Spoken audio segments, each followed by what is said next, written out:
ನಮಸ್ತೆ ಫ್ರೆಂಡ್ಸ್, ಅಕ್ಷಯ ಪಾತ್ರ ಅಡುಗೆ ಮನೆಗೆ ನಿಮಗೆಲ್ಲರಿಗೂ ಪ್ರೀತಿಯ ಸ್ವಾಗತ. ಇವತ್ತು ಬ್ರೇಕ್ಫಾಸ್ಟ್ ರೆಸಿಪಿ ಮಾಡೋಣ. ಅದು ಮೆಂತ್ಯ ಸೊಪ್ಪು ಸಿಗುವ ಸಮಯ ಆದ ಧಾರಾಳ ಒಳ್ಳೆ ಮೆಂತ್ಯ ಸೊಪ್ಪು ಸಿಗುವ ಸಮಯ ಆದ ಕಾರಣ ಮೆಂತ್ಯ ಸೊಪ್ಪಿನಿಂದ ತೇಪ್ಲ ಅಥವಾ ರೊಟ್ಟಿಯನ್ನು ಮಾಡೋಣ. ಇದು ಗುಜರಾತಿ ಶೈಲಿಯ ತಿಂಡಿ. ಸುಲಭವಾಗಿ ಮಾಡುವ ವಿಧಾನವನ್ನು ತೋರಿಸ್ತೇನೆ. ಮುಖ್ಯವಾಗಿ ಇದು ಸಾಫ್ಟ್ ಆಗಿ ಬರುವಂಥ ವಿಧಾನವನ್ನು ತೋರಿಸ್ತೇನೆ. ಬನ್ನಿ ನೋಡೋಣ. ವಿಡಿಯೋ ನೋಡುವ ಮೊದಲು ನಿಮ್ಮಲ್ಲಿ ಒಂದು ರಿಕ್ವೆಸ್ಟ್, ದಯವಿಟ್ಟು ಈ ವಿಡಿಯೋ ನಿಮಗೆ ಇಷ್ಟ ಆಯಿತು ಅಂತಂದರೆ ಲೈಕನ್ನು ಒತ್ತಿ ಒಂದು ಕಮೆಂಟನ್ನು ಕೆಳಗೆ ಬರೆದು ಬಿಡಿ. ಹೊಸಬರು ನಮ್ಮ ಅಕ್ಷಯ ಪಾತ್ರ ಅಡುಗೆ ಮನೆ ಚಾನಲ್ ನೋಡ್ತಾ ಇರೋರಾದರೆ ಅಕ್ಷಯ ಪಾತ್ರ ಅಡುಗೆ ಮನೆ ಚಾನಲ್ ಸಬ್ಸ್ಕ್ರೈಬ್ ಮಾಡಿಕೊಂಡು ನೋಡಿ, ಪ್ರೋತ್ಸಾಹ ಮಾಡಿ.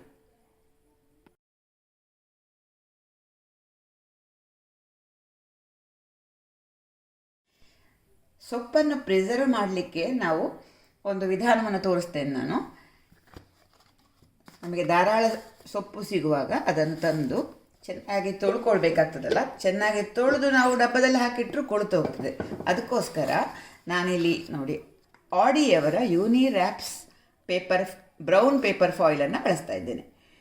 ಇದನ್ನು ಉಪಯೋಗಿಸುವುದರಿಂದ ಇದು ಆರೋಗ್ಯಕ್ಕೂ ಉತ್ತಮ, ಆಮೇಲೆ ಈಕೋ ಫ್ರೆಂಡ್ಲಿ ಆದಂಥ ಪೇಪರ್. ಇದು ಓವನ್ನಲ್ಲಿ ಕೂಡ ಬಳಸ್ಬೋದು. ಇದು ನಾನ್ ಸ್ಟಿಕ್ ಆದದ್ದು, ರೀಯೂಸೇಬಲ್ ಮತ್ತೆ ಬಳಕೆ ಮಾಡುವಂಥ ಪೇಪರ್, ಜೊತೆಗೆ ರೀಹೀಟೇಬಲ್, ಗ್ರೀಸ್ ಪ್ರೂಫ್ ಆದಂಥ, ಓವೆನ್ ಸೇಫ್ ಆದಂಥ ಪೇಪರ್ ಇದು ನಾವು ಈ ಥರ ಸೊಪ್ಪನ್ನು ಕೂಡ ಪ್ರಿಸರ್ವ್ ಮಾಡಲಿಕ್ಕೆ ಉಪಯೋಗ ಮಾಡ್ಬೋದು. ನಾನು ನೋಡಿ ತೊಳೆದೇ ಇಟ್ಟದ್ದು, ಆದರೆ ಒಂದು ಸ್ವಲ್ಪ ಸಹ ಕೊಳ್ತು ಹೋಗಲಿಲ್ಲ, ಚೆನ್ನಾಗಿ ಫ್ರೆಶ್ ಆಗಿರ್ತದೆ. ಈ ಪೇಪರನ್ನು ನಾವು ಮತ್ತೆ ಕೂಡ ಪುನಃ ಬಳಕೆ ಮಾಡ್ಬೋದು, ಅದೊಂದು ಲಾಭ. ಇದರಲ್ಲಿ ಇವತ್ತು ನಾನು ಸುತ್ತಿ ಇಟ್ಟಿದ್ದೆ, ಒಂದು ವಾರ ಆಯಿತು ಈ ಸೊಪ್ಪಿಗೆ. ಆದರೂ ನೋಡಿ ಎಷ್ಟು ಚೆನ್ನಾಗಿದೆ ಅಂತ. ಮೆಂತ್ಯ ಸೊಪ್ಪು, ಕೊತ್ತಂಬರಿ ಸೊಪ್ಪು, ಯಾವ ಪಾಲಕ್ ಸೊಪ್ಪು ಎಲ್ಲವನ್ನು ಇದೇ ರೀತಿ ಪ್ರಿಸರ್ವ್ ಮಾಡ್ಕೊಳ್ಬೋದು. ಆಡಿಯವರ ಯೂನಿರ್ಯಾಪ್ಸ್ ಬ್ರೌನ್ ಪೇಪರ್ ಫಾಯಿಲನ್ನು ಉಪಯೋಗ ಮಾಡ್ತಾ ಇದ್ದೇನೆ. ತೇಪ್ಲ ಮಾಡಲಿಕ್ಕೆ ಮೆಂತ್ಯ ಸೊಪ್ಪು ಬೇಕೇ ಬೇಕು. ಫ್ರೆಶ್ ಆದ ಮೆಂತ್ಯ ಸೊಪ್ಪು ನಾನಿಲ್ಲಿ ಬಳಸ್ತಾ ಇದ್ದೇನೆ. ಅದರ ಬದಲು ಮೆಂತ್ಯ ಸೊಪ್ಪು ಇಲ್ಲ ಅಂತಂದರೆ ಕಸೂರಿ ಮೇಥಿಯನ್ನು ಕೂಡ ಉಪಯೋಗ ಮಾಡ್ಬೋದು. ಒಣ ಮೆಂತ್ಯ ಸೊಪ್ಪು ಅಥವಾ ಕಸೂರಿ ಮೇಥಿಯನ್ನು ಕೂಡ ಬಳಕೆ ಮಾಡ್ಬೋದು. ಫ್ರೆಶ್ ಸೊಪ್ಪು ಸಿಕ್ಕಿದರೆ ಅದು ಬೆಸ್ಟ್. ಆಮೇಲೆ ಅದರ ಜೊತೆಗೆ ನಮಗೆ ಬೇಕಾದಂಥ ಸಾಮಗ್ರಿಗಳು: ಗೋಧಿ ಹಿಟ್ಟು 1 ದೊಡ್ಡ ಕಪ್ಪು, ಸ್ವಲ್ಪ ಒಂದು 2 ಟೇಬಲ್ ಸ್ಪೂನು ಆಗುವಷ್ಟು ಮೈದಾ, 2 ಟೇಬಲ್ ಸ್ಪೂನ್ ಆಗುವಷ್ಟು ಕಡಲೆ ಹಿಟ್ಟು, ಇದು ಚಾಟ್ ಮಸಾಲೆ ಪುಡಿ, ಚಾಟ್ ಮಸಾಲೆ ಅಥವಾ ಗರಂ ಮಸಾಲೆ ಪುಡಿಯನ್ನು ತೊಗೊಳ್ಬೋದು. ಸ್ವಲ್ಪ ಮೊಸರು, ಒಂದು 1/4 ಕಪ್ ಆಗುವಷ್ಟು ಮೊಸರು, ಎಣ್ಣೆ, ಇದು ಕಾಳು ಓಮ ಅದು ತೊಗೊಂಡಿದ್ದೇನೆ, ಅಚ್ಚ ಖಾರದ ಪುಡಿ, ಉಪ್ಪು, ಇದು ರೋಸ್ಟೆಡ್ ಜೀರಿಗೆ ಪುಡಿ, ಜೊತೆಗೆ ಇದು ಇಂಗಿನ ಪುಡಿ ತಗೊಂಡಿದ್ದೇನೆ. ಆಮೇಲೆ ಒಂದು ಹಸಿಮೆಣಸನ್ನು ಕೂಡ ತಗೊಂಡಿದ್ದೇನೆ. ಮೆಂತ್ಯ ಸೊಪ್ಪನ್ನು ದಂಟಿನಿಂದ ಬೇರ್ಪಡಿಸ್ಕೊಂಡು ಸಣ್ಣದಾಗಿ ಹೆಚ್ಚಿಕೊಳ್ಬೇಕು. ಸಾಧ್ಯ ಆದಷ್ಟು ಸಣ್ಣದಾಗಿ ಹೆಚ್ಚಿಕೊಳ್ಳಿ.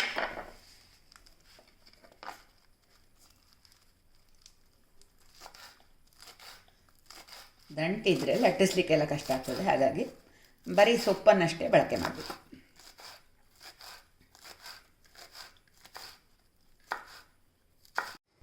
ಈಗ ತೇಪ್ಲ ಮಾಡಲಿಕ್ಕೆ ಹಿಟ್ಟು ಕಲಿಸ್ಕೊಳ್ಬೇಕು. ನಾವು ಸಣ್ಣಗೆ ಹೆಚ್ಚಿದಂಥ ಮೆಂತ್ಯ ಸೊಪ್ಪಿನ ಜೊತೆಗೆ ಗೋಧಿ ಹಿಟ್ಟು, ಕಡಲೆ ಹಿಟ್ಟು, 2 ದೊಡ್ಡ ಚಮಚ ಆಗುವಷ್ಟು ಕಡಲೆ ಹಿಟ್ಟನ್ನು ಕೂಡ ಸೇರಿಸಿದ್ದೇನೆ. ಇದು ಪರಿಮಳಕ್ಕೆ ಒಳ್ಳೆಯದಾಗ್ತದೆ ಅಂತ. ಮೈದಾ ಹಿಟ್ಟನ್ನು ಕೂಡ ಸ್ವಲ್ಪ ಬೆರೆಸ್ತೇನೆ. ಮೈದಾ ಹಿಟ್ಟು ಬೆರೆಸುವ ಉದ್ದೇಶ ಅಂತಂದರೆ ತೇಪ್ಲ ಬಹಳ ಸಾಫ್ಟ್ ಆಗ್ತದೆ. ಮೈದಾ ಬಳಸದವರು ಗೋಧಿ ಹಿಟ್ಟಲ್ಲೇ ಮಾಡಿಕೊಳ್ಬೋದು. ನಾನೊಂದು 2 ಚಮಚ ಆಗುವಷ್ಟು ಮೈದಾವನ್ನು ಬಳಸ್ತೇನೆ. ಉಳಿದದನ್ನು ನಾನು ಇದನ್ನು ಲಟ್ಟಿಸಲಿಕ್ಕೆ ಬಳಸ್ಕೊಳ್ತೇನೆ. ಮತ್ತು ಉಳಿದಂಥ ಎಲ್ಲ ಮಸಾಲೆ ಪದಾರ್ಥಗಳನ್ನ ಹಾಕ್ಕೊಳ್ಬೇಕು.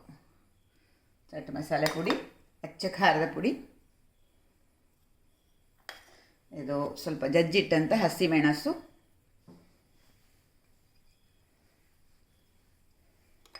ಇದು ಕಾಳು, ಇದೊಂದು ಫ್ಲೇವರ್ ಚೆನ್ನಾಗಿರ್ತದೆ. ಓಮ ಇಷ್ಟ ಇರುವವರು ಬಳಸ್ಕೊಳ್ಬೋದು. ಜೀರಿಗೆ ಪುಡಿ, ಹುರಿದಂಥ ಜೀರಿಗೆ ಪುಡಿ ಒಂದು ಸ್ವಲ್ಪ, ರುಚಿಗೆ ತಕ್ಕಷ್ಟು ಉಪ್ಪು,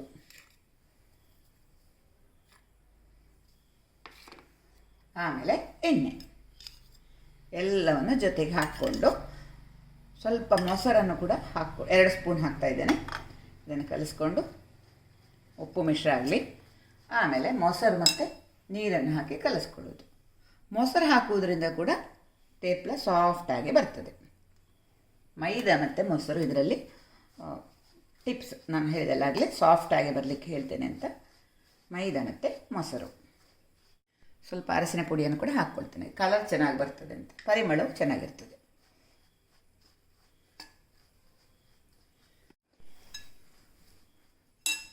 ಇಂಗಿನ ಪುಡಿಯನ್ನು ಕೂಡ ಸ್ವಲ್ಪ ಹಾಕ್ತೇನೆ ಪರಿಮಳಕ್ಕೆ. ಇದರಲ್ಲಿ ನೀವು ಬದಲಾವಣೆಯನ್ನು ಮಾಡ್ಕೊಳ್ಬೋದು ಮಸಾಲೆ ಪದಾರ್ಥಗಳನ್ನು. ಕೊನೆಯದಾಗಿ ನೀರು ಸೇರಿಸಿದರೆ ಆಯಿತು.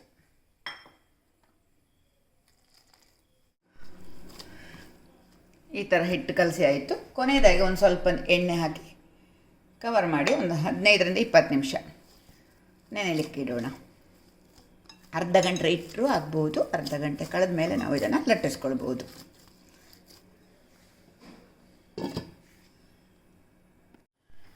ಅರ್ಧ ಗಂಟೆ ಆದಮೇಲೆ ಇದನ್ನು ಲಟ್ಟಿಸ್ಕೊಳ್ಬೋದು.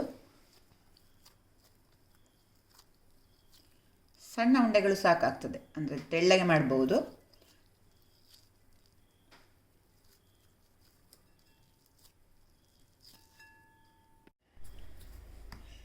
ಮೊಸರು ಬೆರೆಸಿರುವುದರಿಂದ ಬೇಗ ಸಾಫ್ಟ್ ಆಗ್ತದೆ ಹಿಟ್ಟು. ಹಾಗಾಗಿ ಹದವಾಗಿ ಸಾಫ್ಟ್ ಮಾಡಿಕೊಂಡ್ರೆ ಸಾಕಾಗ್ತದೆ.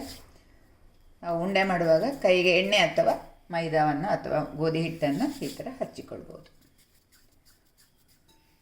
ಲಟ್ಟಿಸುವಾಗಲೂ ಅಷ್ಟೇ ನಾನು ಮೈದಾ ಮತ್ತು ಗೋಧಿ ಹಿಟ್ಟನ್ನು ಮಿಶ್ರ ಮಾಡಿ ಲಟ್ಟಿಸ್ಕೊಳ್ತೇನೆ.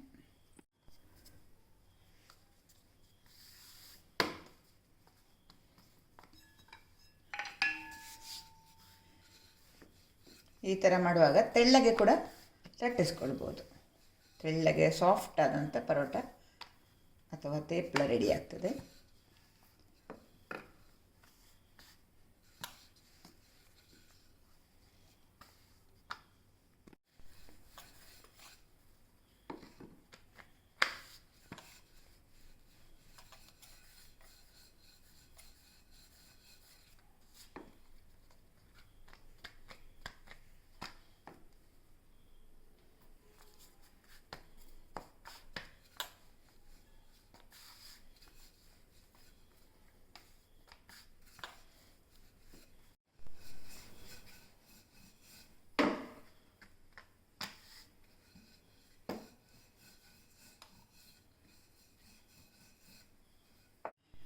ಕಾವಲಿಗೆ ಮೀಡಿಯಮ್ ಬಿಸಿ ಇರುವಾಗ ತೇಪ್ಲವನ್ನು ಹಾಕಿ ಬೇಯಿಸ್ಕೊಳ್ಬೇಕು.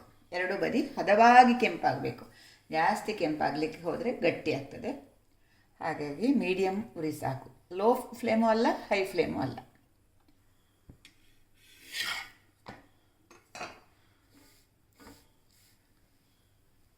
ಇದನ್ನು ಎಣ್ಣೆ ಹಾಕಿ ಬೇಯಿಸ್ಕೊಳ್ಬೋದು.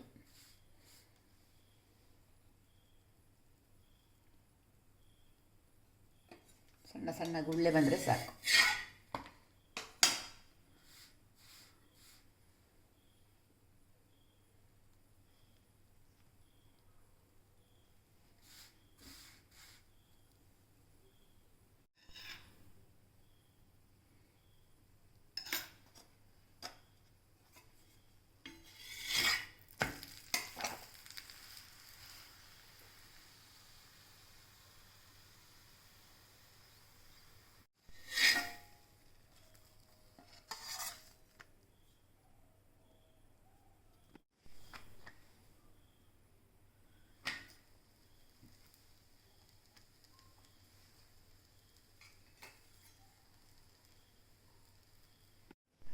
ಮೃದುವಾದಂಥ ತೇಪ್ಲ, ಮೆಂತ್ಯ ಸೊಪ್ಪಿನ ತೇಪ್ಲ, ಇದು ತುಂಬ ಆರೋಗ್ಯಕ್ಕೆ ಒಳ್ಳೆಯದಾದಂಥ ತಿಂಡಿ.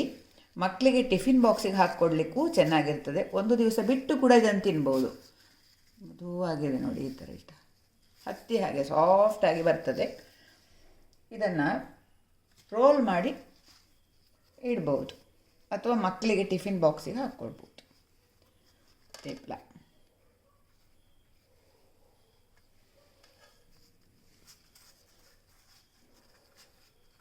ಈ ಥರ ರೋಲ್ ಮಾಡಿದಾಗ ನಮಗೆ ಟಿಫಿನ್ ಬಾಕ್ಸಿಗೆ ಹಾಕಬೇಕು ಅಂತಂದರೆ ಮತ್ತೆ ಪುನಃ ಆಡಿ ಯೂನಿ ರ್ಯಾಪ್ಸ್ ಬ್ರೌನ್ ಪೇಪರ್ ಫಾಯಿಲನ್ನು ಉಪಯೋಗಿಸ್ಬೋದು. ಇದರಲ್ಲಿ ಹಾಕಿ ಟಿಫಿನ್ ಬಾಕ್ಸಿಗೆ ಹಾಕಿದರೆ ನೀರಿನ ಅಂಶ ಅದು ಬಿಟ್ಕೊಳ್ಳುವುದಿಲ್ಲ, ರುಚಿಯಾಗಿ ಮತ್ತು ಹಾಗೆ ಇರ್ತದೆ ತಿಂಡಿ. ಅದಕ್ಕೋಸ್ಕರ ಬಳಸ್ಕೊಳ್ಬೋದು. ಈ ಆಡಿ ಯುನಿರ್ಯಾಪ್ಸ್ ಪೇಪರ್ ಫಾಯಿಲ್ನ ಮಾಹಿತಿ ಬೇಕಾದರೆ ಡಿಸ್ಕ್ರಿಪ್ಷನ್ ಬಾಕ್ಸ್ ನೋಡ್ಕೊಳ್ಬೋದು. ಇದರ ಅಮೆಝಾನ್ ಲಿಂಕನ್ನು ನಾವಲ್ಲಿ ಹಾಕಿರ್ತೇವೆ.